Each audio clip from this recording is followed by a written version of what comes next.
Maybe you like cooking. Maybe you don't.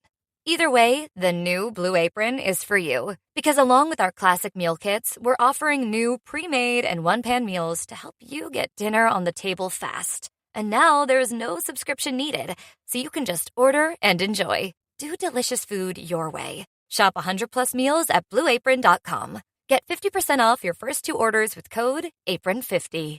Terms and conditions apply. Visit blueapron.com/terms for more.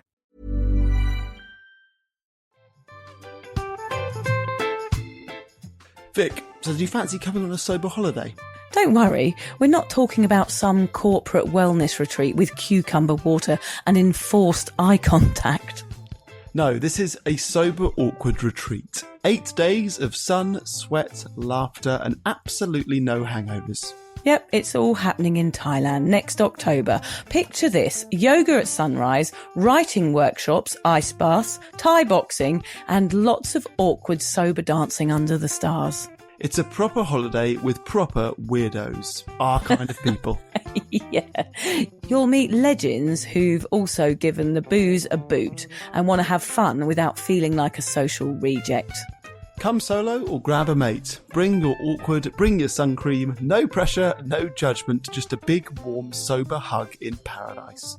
All the info is at soberawkward.com/retreats. Come and get sweaty with us, emotionally and physically, in our all-inclusive jungle resort. You'll start out as 15 strangers and leave with 15 new sober mates. I'm not sure I want 15 new sober mates, actually, particularly sober ones. Yeah. Oh, well, you're not invited then.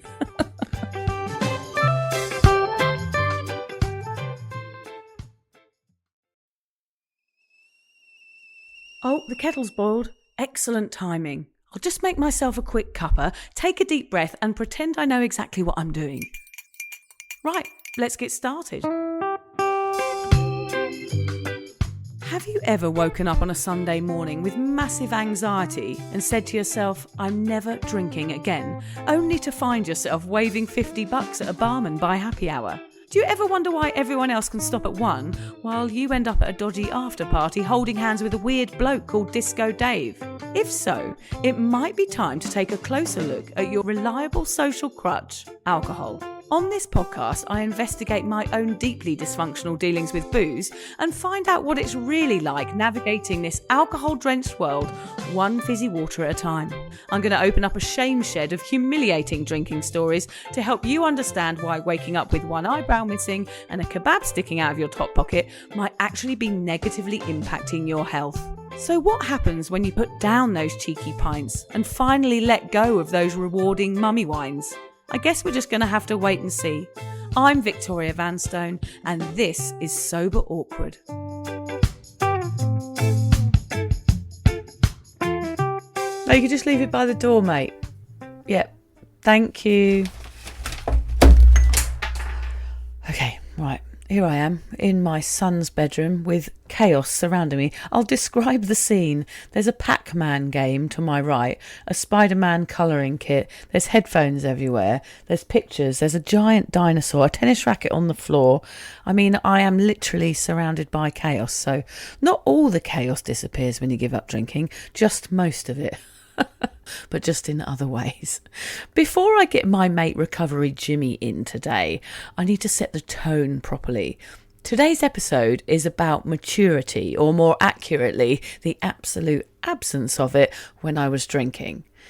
The only things I cared about were where the next drink was coming from, if anyone had backstage passes for a gig, for a rave, or even for a wake in my local area. There was never any self-reflection, no consequences, just more. More booze, more drugs, more sex, whatever it was, and eventually more anxiety. When I stopped drinking, I became calmer, slightly less chaotic, but as you heard earlier, pretty much similar to now, maybe a little bit more hydrated, that's for sure. What I didn't expect was that sobriety would force me to grow up, properly grow up, like adult status. Something I'd not experienced before, even though I was 40. I know that sounds ridiculous, but it's absolutely true. I had to learn in my sobriety how to take responsibility, sit with discomfort, have adult conversations, and not storm off like a toddler every time somebody did something I didn't agree with. Which actually ties nicely in with our episode a few weeks ago with the lovely Kate that was all about feelings in sobriety.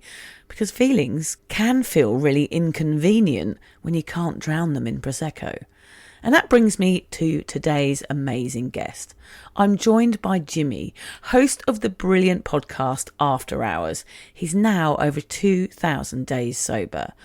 On his show, he dives into alcohol addiction and recovery with honesty, humour and no fluff. Real stories, real people, real hangovers, and what happens when we start questioning the whole drinking culture thing. Today, we're going to hear a little bit about Jimmy's story and whether quitting drinking actually changes how you show up in the world. Does it actually mature you? And does that reveal who you were all along? But first, we're starting where all good growth stories begin, with the most immature thing I've ever done. I'm going to ask him too, actually. Why not put him on the spot? I think most of you know a lot of my awful stories. I certainly won't mention sleeping with people 5 minutes after meeting them. I won't mention necking mystery pills without even checking it was a double or something scraped off the back of a bus top. And I definitely won't mention a time I sold some fuzzy felt board to a mate and told them it was an acid tab. And then I sat and watched them pretend to be off their chops and laughed at them for an hour, which was deeply immature, but actually also admittedly hilarious at the time.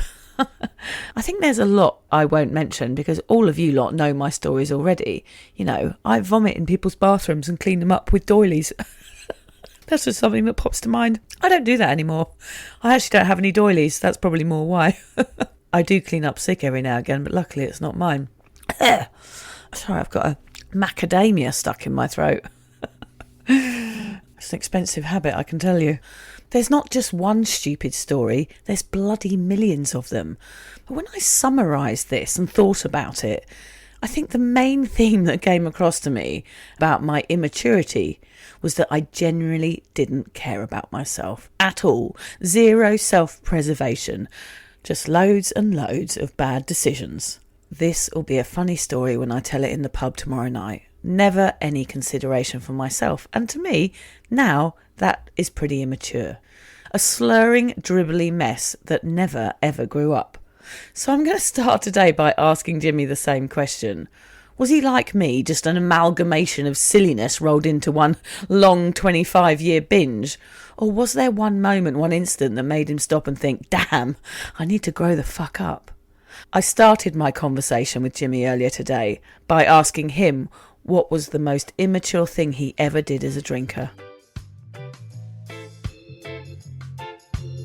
I guess the first thing you think of with immaturity is like doing really silly, stupid, kind of childish things. And obviously there was loads of those as well in my drinking days. But I think for me, looking back, a lot of the immature things I did were like being selfish, thinking about number one, not really giving a hoot about what my actions were going to have on other people. That to me is a very childish thing. It's not a silly thing to do, but not thinking about other people thing to do. And I think my worst immature thing that I did was basically one night I buggered off to Majorca. I was living in Cambridge, living with some housemates, and I'd been watching the film Into the Wild.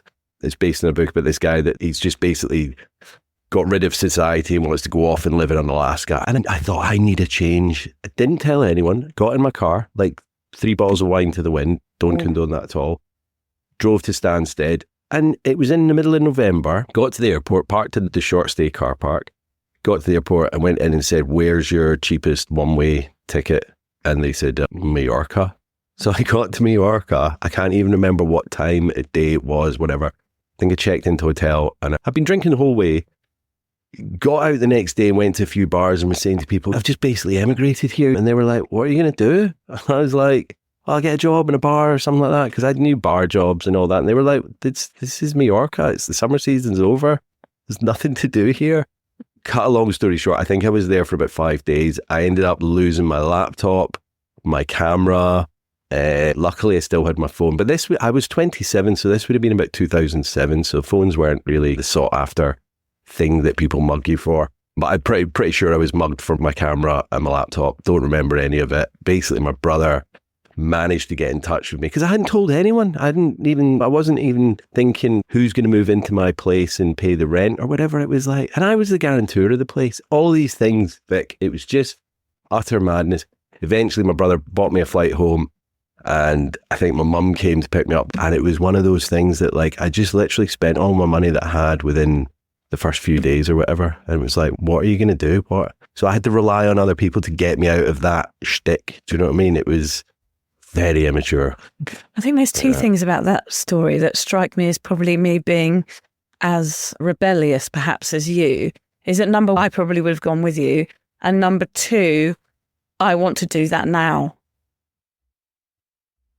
I just want to get on a plane to Majorca and leave everybody behind. Yeah. I'm not sure whether that has anything to do with drinking, but it certainly has a lot to do with being perimenopausal. If you're dealing with that, then I can understand. You're just like, I'm going to go. You just want to run away. Bit of a longer flight, I think, for you to Majorca. So maybe there's somewhere a bit closer to home you can go to. But it was just that whole thing of not really focused on how much money I had, what I was going to do when I got there. No planning, no organisation, not even telling my housemate, who was one of my best friends, living in the room next to me, that I'm off. Do you know what I mean? She was in there probably smoking a little bit of ganja. And I was like, got in my car and went. That is so bizarre. I love what you said at the beginning there about it not just being a specific event, a bit like what I said. It was just generally that I was a complete mess and didn't care about myself. And it was more to do with our characteristics, wasn't it? We were letting people down. I sometimes used to think about the ambulance drivers. If I ended up in hospital, which happened quite a few times, I never considered the impact it had on other people, or that there were people worse off than me that might have needed that ambulance and things like that. I do deal with that a little bit now. I really was quite selfish. And even though from the outside, you would have just thought there's a fun party girl, but actually it was someone who was acting out in quite a derogatory way to myself, and not looking after yourself like that. It actually is a bit immature. And I think you only realise that in sobriety for some reason. I would love to start, Jimmy, because I know I've been on your podcast, but you haven't been on mine before. So we did chat a little bit, I remember, about your story. So I'd love to know the ins and outs of your immaturity and your drinking story, Jimmy. My drinking days started pretty much like a lot of people. 14, I grew up in the outskirts of Glasgow in the 90s. The 90s has a lot to answer for. But I was thinking about this the other night. My friends and I, we were kind of geeky. We thought we were cool, but we were like, when we heard about other kids doing maybe a bit of speed or ease or something like that, it was like, oh my God, they're so bad. That is something we're never going to do. And then one night when I was 14, my brother was looking after me because my parents were away. And he was a few years older than me. So he was just having a few vodka and oranges from their kind of drinks cabinet. And he said, oh, do you want one? And I was like, yeah, go on. So I think I maybe had 2 or 3 of them. Absolutely rip-roared, loving it, and then told my mates, like, we need to do this at the weekend or whatever. So that was the kind of starting gun, and then that's what we did. And then I think a couple of weeks after that, my friend and me were like, let's get some cigarettes. We just went full on to it. It was something that I just really enjoyed from the start. Just that, the confidence it gave me, the escapism, this rock and roll lifestyle, because I was like heavily into people like Jim Morrison, Jimi Hendrix, all these dead kind of rock stars. And I loved that kind of aspect of that lifestyle. So I guess through my teen years, drinking was just the kind of the norm. Smoked a bit of weed, things like magic mushrooms, ecstasy came on the scene, a bit of speed. Coke was probably the strongest thing, if you want to call it the strongest thing, that I did. Like, I finished school, stayed on probably longer than I should have done, went to college, did photography, did really well at that actually, and then got into a job doing photography. And when I left that job, did it for 3 years, I was drinking the whole time, but I started seeing friends moving on with their life, settling down, getting married, and then I would kind of chop and change and go find other people that were up for a laugh and a kind of party. So they were maturing, basically, your mates. Yeah. So it's funny that we're talking about that topic today, because actually that's exactly what was happening. They're moving on and growing up and buying houses and having kids. I remember going through that when I was still backpacking, travelling around Thailand. I owned bars. I was just rolling round the world, doing nothing but being drunk and hungover. And I just thought, you boring fucks, what is wrong with you? Why are you living in the same town that we're from? And why are you working in Reading and doing all these boring jobs and getting married to somebody from school? I really hated them. I really couldn't understand why anybody would want to be so normal and just fit in and live in England and stay in the same place. I just couldn't understand it. But what it was that I was just really probably quite immature. And the only things that impressed me were if someone passed me a spliff before their mate or they had decks set up in their bedroom. I was so mature that they were the things that I thought were really cool and really interesting. And if someone said they listened to Jim Morrison or Nick Drake or something cool, I was obsessed with being cool. And I hated people that weren't still acting almost in a teenage way because to me, it meant they weren't fun anymore. And it sounds like the same for you. Absolutely. And it's funny you say that word mature. They're maturing, but I'm hearing boring. Yeah. I'm like, nah. So I would find maybe, I was still young in my mind. I was like 20, 26, 27 at this point. So I was still young. I wasn't like going, oh, they're old, boring, blah, blah, blah. But I would just find other people to keep the party going. I had this flat in Cambridge and it was this amazing kind of party flat. And I had loads of different people come and go. And I had this amazing photography job. I was doing still life. I had my own studio, but I had no ambition. I could have been using that to do portraiture, but I didn't. I was just not inspired to do any of my arty type photography. I was just doing my job and then partying at the weekend. And it was around the time that I left that job. That was when I went off to Majorca for those 5 days because I was lost. I didn't really know what I was doing, and drinking doesn't help you find yourself.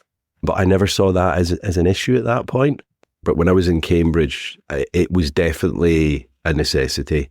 I don't think I knew that it'd become a necessity, but it was a daily thing at that point. And when I say daily, I lived above the Co-op and it was 3 bottles of wine for a tenner, and 3 bottles of wine on an evening, Monday, Tuesday, Wednesday, Thursday was the norm. I knew that if I went to 4 bottles, which I did some nights, I was rubbish the next day. But 3 bottles was my sweet spot and I could just bounce into work and have a great day and then get home. Sometimes maybe I'd meet some friends after work and go and have a couple of pints and then go home, and depending on how long we'd been out for, I might not have the 3 bottles of wine. But that was definitely a kind of, a norm, a regular thing. I don't think I ever gave myself time off from it to realise if I was going into withdrawal. I didn't know what that was, or maybe if I did have a day off, it was just a really bad hangover and then I'd bounce back. But as I say, I was in my 20s, withdrawal, hangovers, it didn't seem to be as bad as it was when it was later on. And that was, towards the end of my 30s. But my 20s and my 30s were just mostly a bit of a train wreck. Yeah. Was there points in your 20s and 30s where you thought, what am I doing? Were there points where you just self-reflected for a moment and just went, I'm drinking 3 bottles of wine a night. Like, perhaps this isn't the right thing for me to be doing. Because I know it's really hard to see when you're in it. And especially if your mates are doing it all around you. Did you ever wake up on a Sunday morning and go, oh my God, I've done it again. I can't remember anything. And maybe I need to make some changes. Yeah, I think that was the whole Majorca thing. That was almost like, I don't know if it was a cry for help or I just need out of this life that I'm in. And they call it NAA geographicals. And that's exactly what I was doing. And I did that a lot. So from Cambridge, and obviously I didn't grow up in Cambridge, but I'd moved a few places with my parents. Then I moved to Cambridge. Then I moved to Majorca for 5 days. My brother said, why don't you come over to Isle of Man? Because we knew that my life wasn't great. I was drinking too much. So he said, come over to Isle of Man. So these geographicals, what I was doing was because I thought, I'll move somewhere else. That'll be a fresh start. I'll meet some new people, get a new job and all that. But this was still here. My head was still there. I hadn't changed anything up there. So it didn't matter where I went. This was still coming with me. Isle of Man was okay for 2 years. I say it was okay for 2 years. I was here for 2 years, but it was okay for about the first 6 months. Then the bank that I was working for, they liked to go out and party and I was making good money. And that kind of just went on and I got back into that kind of scene. And so much so that I fell out with my brother, moved into house share with these girls. I then fell out with them. I was dating someone in London. So then I was like, I need out of here. Again, here. Familiar story.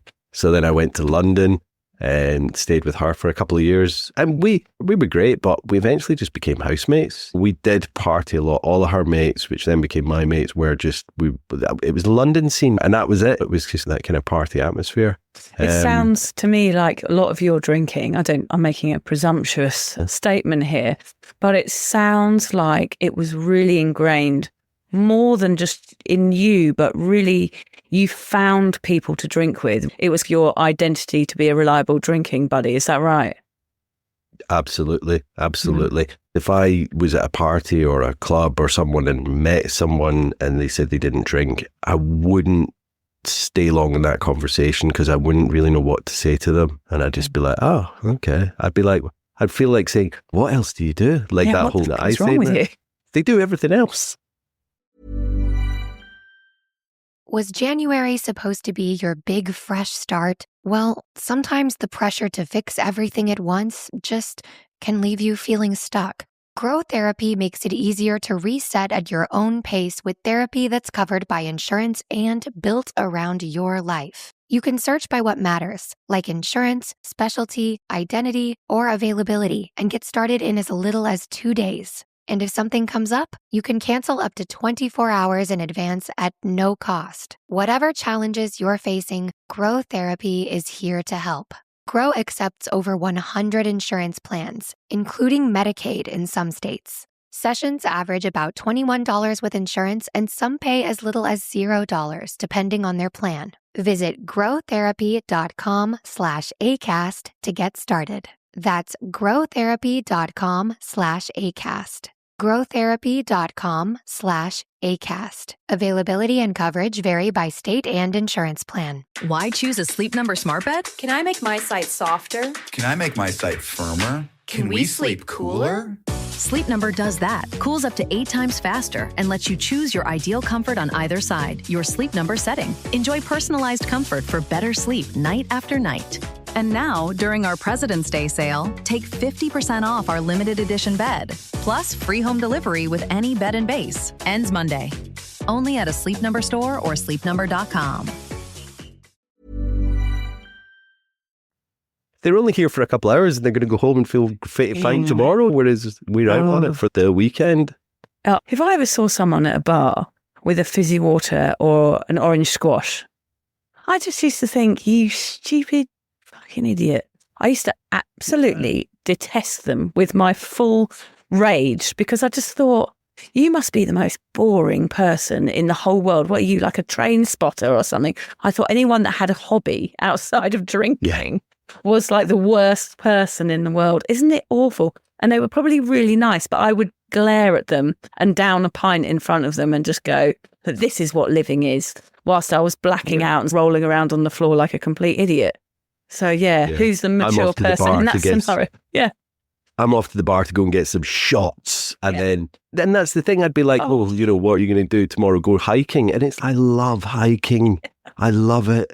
Why didn't I get into it when I was younger? But I didn't have the wherewithal to get out and think, I'm going to spend a weekend going up the hills or whatever. It was, I'm going to spend a weekend getting absolutely off my face. Yep. And during the day, either be sitting huddled somewhere with lots of other people around me until it's okay to kind of start again or just carry on. Yeah. We'd lie around with the fear. We used to have a chair called the fear chair where we were all really hungover and just like mooching around in a flat in Brighton, all trying to get to the point where we could smoke our first cigarette because that was the aim of the day. So that meant we were feeling well enough to have a ciggy. Yeah.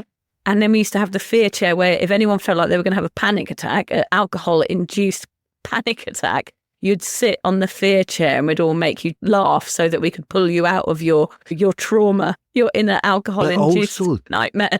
That might, I don't know about the fear chair because that, I know what you're talking about, but that might have induced even more fear in me because I'm on this like pedestal, this mastermind chair where everyone's looking at me and I'd be like, I just want to go and hide behind the couch. I remember this one time, Vic, we were in the Arches in Glasgow, and the Arches in Glasgow, nobody drinks in there. It's a techno club and it's amazing.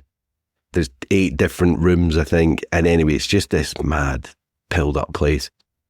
And I think it'd be open till 3-4 in the morning. And I remember one time everyone's trying to get out of there before they put the lights on and all that. And I remember the lights came on and everyone's just making their way out. And I saw this couple sat both cross-legged under the table. He had like his jacket over the two of them like this, and they just were looking up like frightened little rabbits. You know what I mean? It's like, I felt like saying, it's okay, come on, out you come. It's dark outside still. It's terrible what we do to ourselves, isn't it? To make ourselves into these scared rabbits in the headlights, like from Absolute just caning zombies. it. And then there's someone there who's going for a hike the next day. No wonder we hated them when we're in our world of turmoil induced by all the drugs and alcohol that have been shoving down our necks for the last 24 hours. And then there's someone there acting in a normal way, going about their business or going to the shops or getting up for work. I remember going on buses in London at 8 o'clock in the morning and peeing behind a lamppost, thinking that no one could see me because I was basically in a blackout. But it was rush hour. Just popped into my mind. I was that person where everybody else is going along, having a lovely day and going out for a run in the morning or going to the gym. And there I am in daylight, pissing behind a lamppost. Like, it is not a good look. When those memories pop up and I have conversations with people, I'm like, my God, what was I doing to myself? And I'm sure you feel that too sometimes. Oh, like all the time when they do pop in, and they do pop in every now and then, and it's just cringe. Yes, so cringe. Talking about hiking though, Vic, because I was saying, I didn't go hiking and all that. We would go camping quite a lot because that was our place to go and take LSD. Yeah. And we used to go a couple of miles outside our village. We were like still at school at this point, like 17 maybe. And we'd go hiking to this little valley. I dubbed it Acid Valley because it had this beautiful little valley and a little river and all that. There was all the wildlife. We didn't do much hiking, of course, but we were just out there away from parents and prying eyes. Apparently the kids still go up there, smoke weed and call it Acid Valley to this day. That's funny. Round my way, you used to know when the mushrooms were out because you could see the local hill, Streetley Hill, and you'd see loads of bodies moving around. And the locals thought that all the young kids had suddenly got into hiking. And you could see all their beanies. Remember the E17 beanies that used to wear high on the head? You could see them from the road, all the beanies moving around just as the sun came up with everyone searching for mushrooms. Yeah, the youth had not got into hiking. They were just got into harder drugs, basically. They're becoming the botanists in nature. Yeah. Nature, not fun guys to be with, weren't they? Oh, absolutely, absolutely. So what was your turning point? I think we've got to get to the nitty gritty, haven't we? There's got to be, with all of these stories, it's all going well. You're pretending to keep it together for as many years as you can. And then something happens. What happened for you, Jimmy? It was more of a kind of slow decline because I met this lady in my mid-30s. We met in a bar. We both liked to drink. We both liked other stuff. And we fell in love because whether we actually loved each other, we just loved the booze, was a different story. But we moved in together quite quickly. We got a couple of cats. I still got Poppy out of that relationship.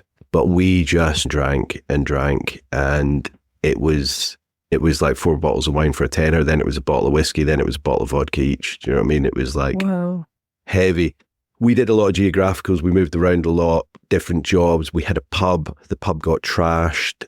I got picked up by the police because of an altercation that she'd had with another girl. So I woke up one morning, the pub is absolutely trashed.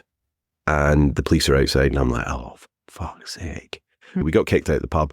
Me and her were on and off. I actually had moments of kind of sobriety at that point.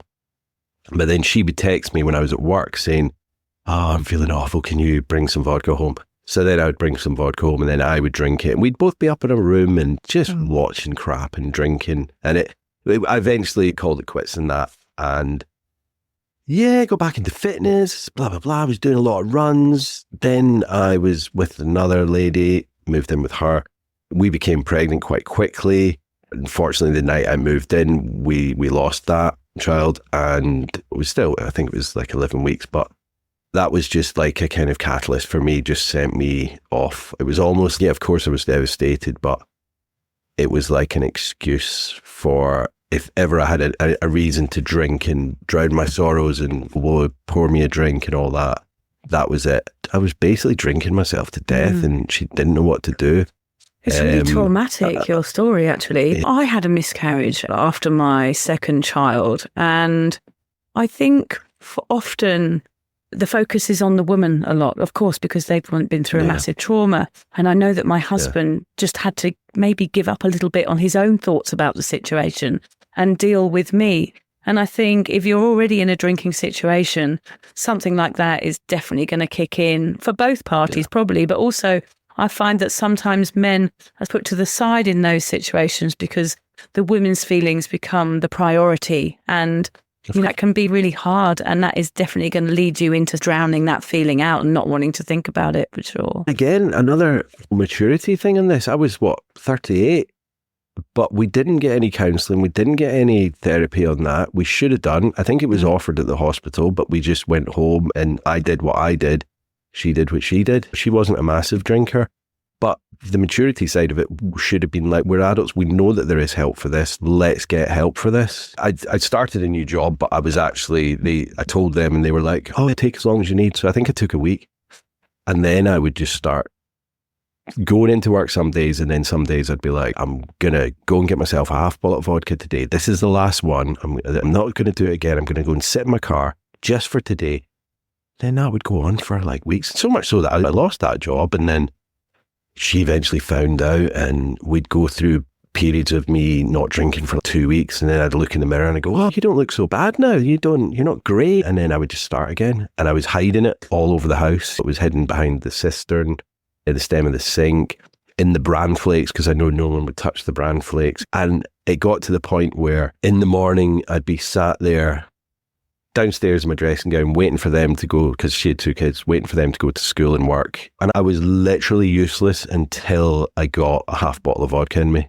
I literally couldn't function. I couldn't do anything. And I'd go to the shop and sometimes I'd go up there in my dressing gown, go to the 24-hour garage, and I would literally down that, and it was, then I could do things. Then I could be like this. I called it my sober level. I could be like a normal functioning human being and have a shower, have something to eat, and then I'd obviously go back out and get some more. And then sometimes they'd come home and I'd be on form and I'd be a little bit boozy, but I'd be able to cook food. Or other times they'd come in and I'd just be passed out somewhere. So they didn't know who they were getting when.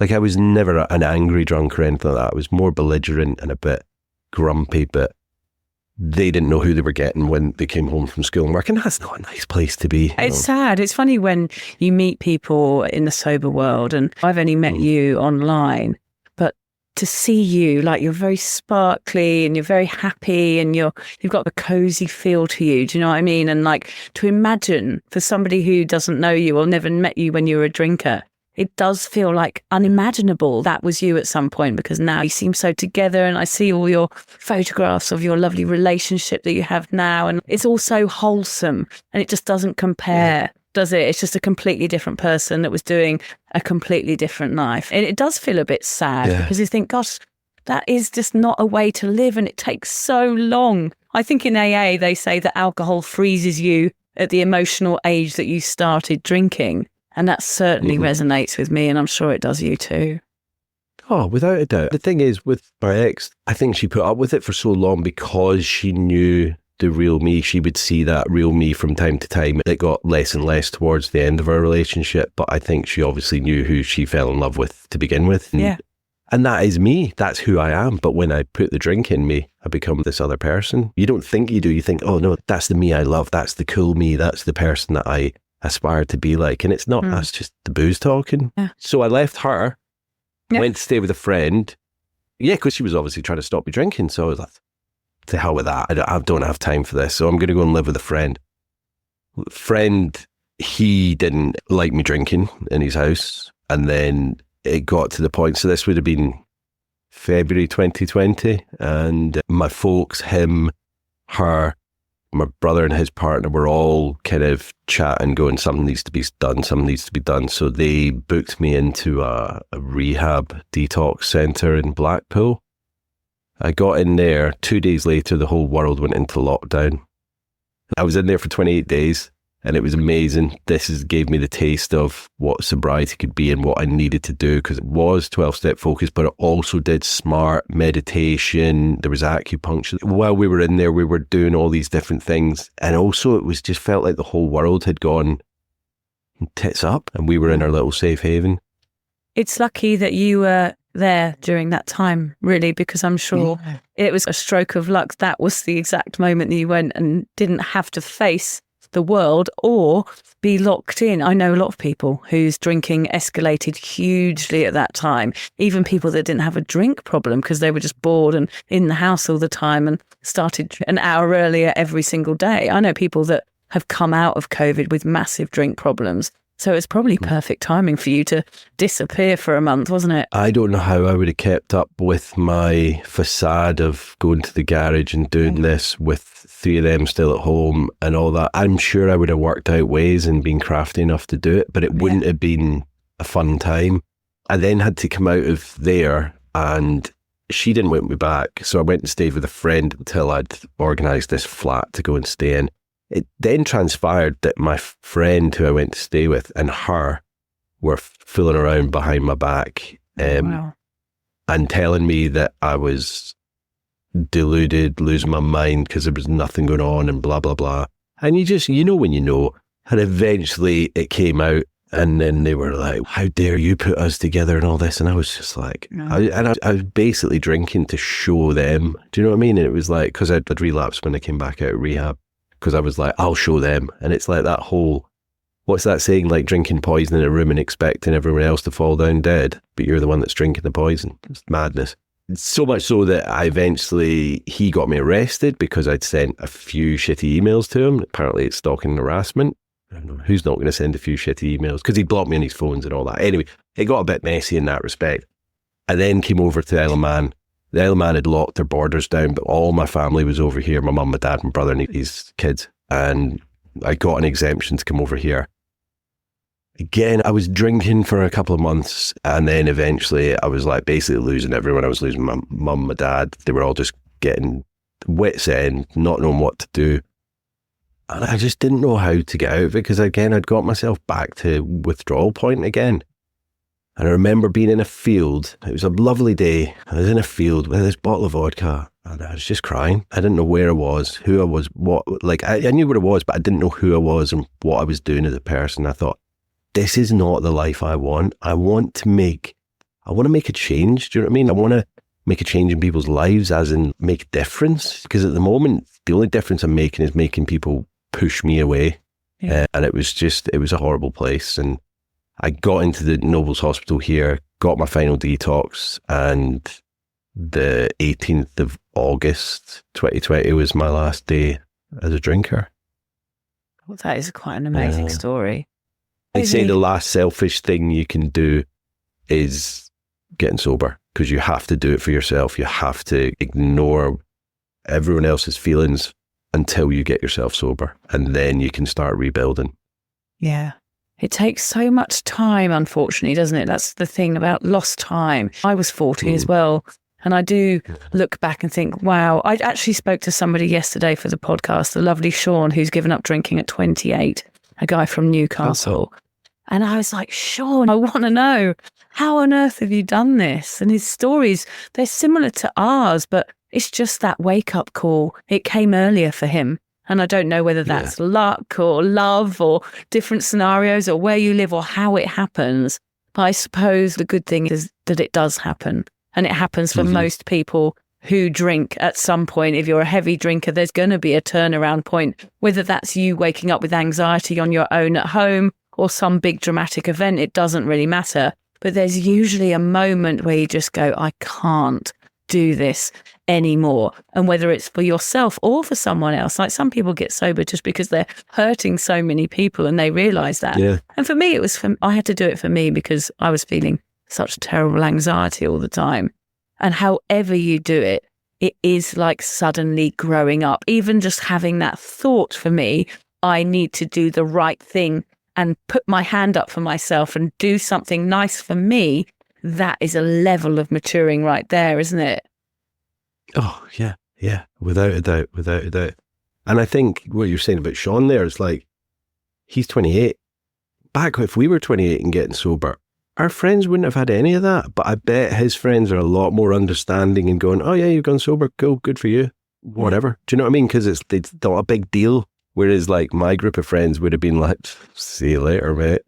What are you going to do? You're going to go hiking? Because, yeah. But because I think we didn't have the information, though, did we? We didn't have the influence. We didn't know that this was a possibility. I never, ever considered it. Even when I had massive anxiety and was like dying inside, I never said, maybe I should not drink. It just wasn't on the cards for me. It was so bloody part of who I was. And part of society is just everywhere. But now that's changing and people are understanding the mental health aspect. And it's, that's why I've got depression. That's why I've got anxiety and don't feel good about myself. This is why.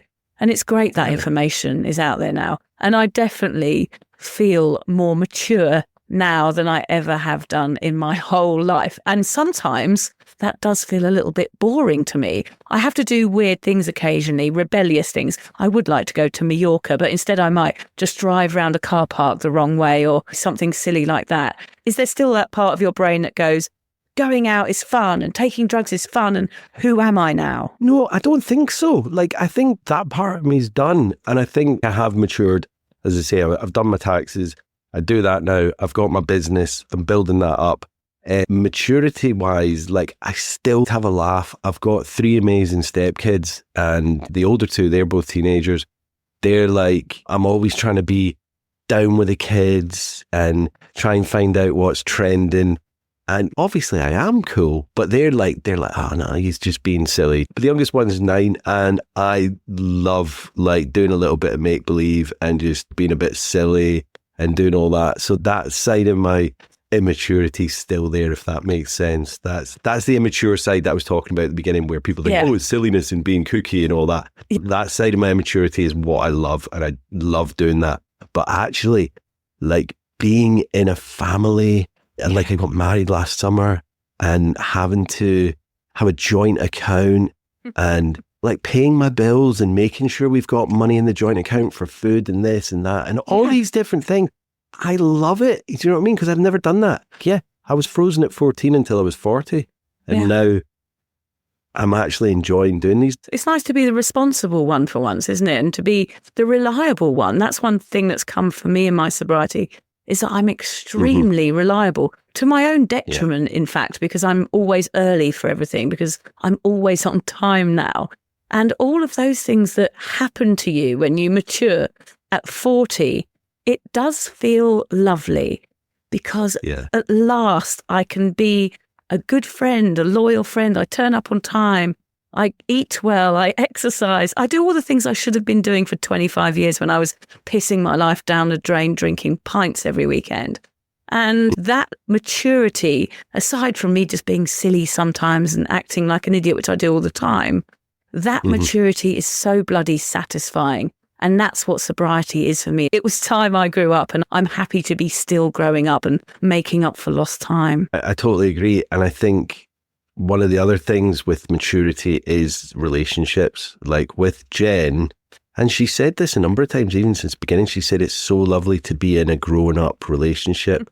For me as well, growing up, like even when it came to intimacy, I was very immature. Like I knew what to do, but I wasn't amazing, if that makes sense. But now that I'm in this loving, deep relationship, we have amazing conversations at a really deep level. And I think that's what I was lacking in my kind of 20s and 30s, because I didn't know how to deal with things like that when I was sober. And then when I was drunk, it was just immaturity. Yeah, so I think that side of it is so much more fulfilling than when I was drinking, because now it's, even with other people, not just with Jen, relationships with friends and people I meet, even on a night out, I can have really interesting conversations because I'm not just trying to make everyone laugh. Jimmy, I think the conclusion is that sobriety probably does mature you, not in the way we imagine. It doesn't suddenly turn you into a sensible linen-wearing adult who loves early nights and herbal tea, although that is basically me. Me's got a bit of linen. I call them loungers because they're trousers, but they're lounge trousers, loungers. Oh, yes. That is the sober pinnacle. You've reached it, the linen-wearing trousers. Absolutely. They're checked. They're great. I don't know. I think, do you know what? The thing is, maturity comes with age as well. And I think my sobriety has come with age. So I think the two of them go hand in hand. Like, I feel like I've grown up, but I can still be silly and have fun, but also I'm just more mature because I'm older. I was 46 at the weekend. You know? Yeah. It's my birthday tomorrow. Yes, happy birthday. We're Aquarians, aren't we? Yeah. We're Aquarians. I know Absolutely. we are. Maturity doesn't mean losing your sense of fun. It doesn't mean becoming dull or serious or joyless. If anything, sobriety gives you the chance to choose play on purpose without the shame, the hangovers, or any apology tours the next day, wouldn't you say? Yeah. I don't want people to think that becoming sober makes you boring, because it really doesn't. It makes you a much more interesting and fun person, I think. You know? Yeah, but we always try and convince people of this. And then me and Hamish on the end of the podcast, we say, what are you doing now? And I'd be like, I'm going to make banana bread and I'm going to go and brew my own coffee and then go for a walk with the dog. So everything that I do now, my old self, the immature version of me, would have gone, you are the most boring person in the whole world. And it still takes me a moment to embrace the boring and embrace the maturity of me, because I'm still not used to it, quite honestly. Yeah, but Vic, that's not what you've just said there. Those things to me, and I think to a lot of people, aren't boring. They might be boring to a drunk person, because a drinking person, all they want to do on a Saturday is sit and watch hours and hours of Netflix whilst looking into McDonald's wrapper. Yeah. That's not exciting to me. I might go and look up a banana bread recipe now.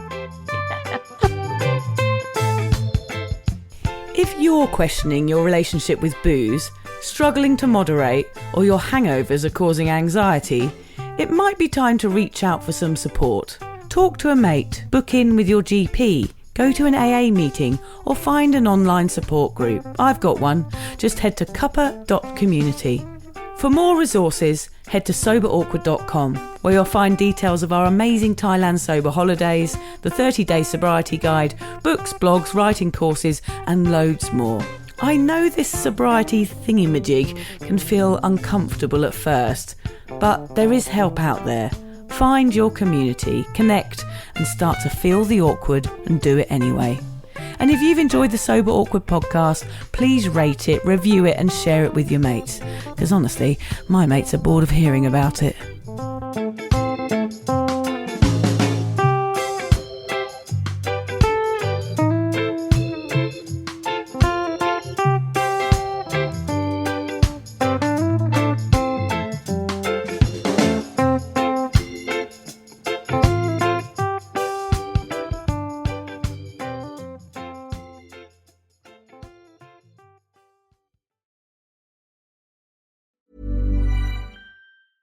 Why choose a Sleep Number smart bed? Can I make my site softer? Can I make my site firmer? Can we sleep cooler? Sleep Number does that. Cools up to 8 times faster and lets you choose your ideal comfort on either side, your Sleep Number setting. Enjoy personalized comfort for better sleep night after night. And now, during our President's Day sale, take 50% off our limited edition bed, plus free home delivery with any bed and base. Ends Monday. Only at a Sleep Number store or sleepnumber.com. Pro athletes don't spend their time meal prepping. They eat smart, train hard, and recover fast. Factor makes it easy with dietitian-designed, chef-prepared meals built to fuel your performance. Choose from high-protein, calorie-smart, GLP-1 support, and vegetarian options designed by nutrition experts to support strength and recovery. Train like a pro, eat like a pro.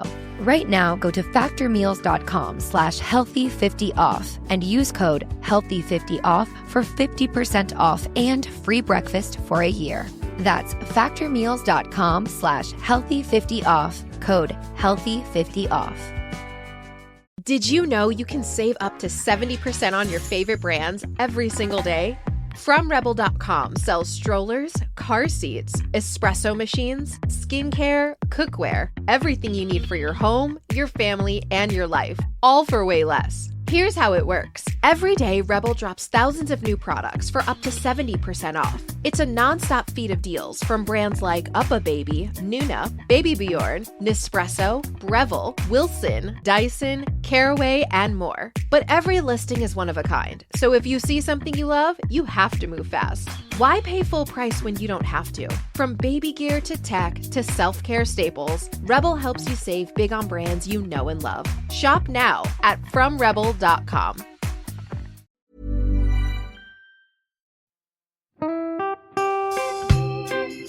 So, as you probably know, my comedy memoir, 1,000 Wasted Sundays, is officially out. all my magnificent fuck-uppery in one awkward hit. If you'd like to get your hands on a copy, it's now available from all good bookstores. We always say all good bookstores, don't we? Yeah. Are there bad No, it's bookstores? probably ones with moody sellers. Oh yeah, really Yeah. depressed librarian folk. Yes, Okay, yeah, good. yeah. So there are probably some, but we're only storing it in the good ones. It's only made it into the goodies. You can also get it from all good online retailers. The print version and ebook are out now, and the audiobook will be available in March. I've been writing my memoir for 5 years. It will make you laugh, cry and cringe, and hopefully inspire a few people to reconsider their relationship with booze. If you love the podcast, then I think you'll love the book, even if I do say so myself. Hamish has read it. What did you think? I feel like I know a little bit too much about you now, to be honest, Vic. Look, I really loved it. It was hilarious and surprisingly moving, but I feel like I've seen you naked in a literary sense. Yeah. Does that make sense? Yeah, that's worrying. Yeah. Yeah. From an emotional point of view, seriously, it wobbled my teeny weeny wooden heart, Vic. Okay. My teeny little wooden heart. Well, his teeny little, his wooden heart is broken. Anyway, so if you do manage to get your filthy mitts on a copy, please do me a favour and head to goodreads.com and give me a review. Doing that will help me get it out there to those that need a bit of sober support. So there you have it. My story, unwanted warts and all. Come and get awkward with me. Not to be too demanding or anything, but seriously, go and buy it Yeah, now. go and buy it. Go and buy it right now. Yeah, don't just tell your friends, buy it, and then buy your friends one or two. Yeah, don't give them a copy. Buy it, yeah. And you know what? Don't be careful where you store it. If you lose it, you can always buy another 5. Buy another one. Yeah.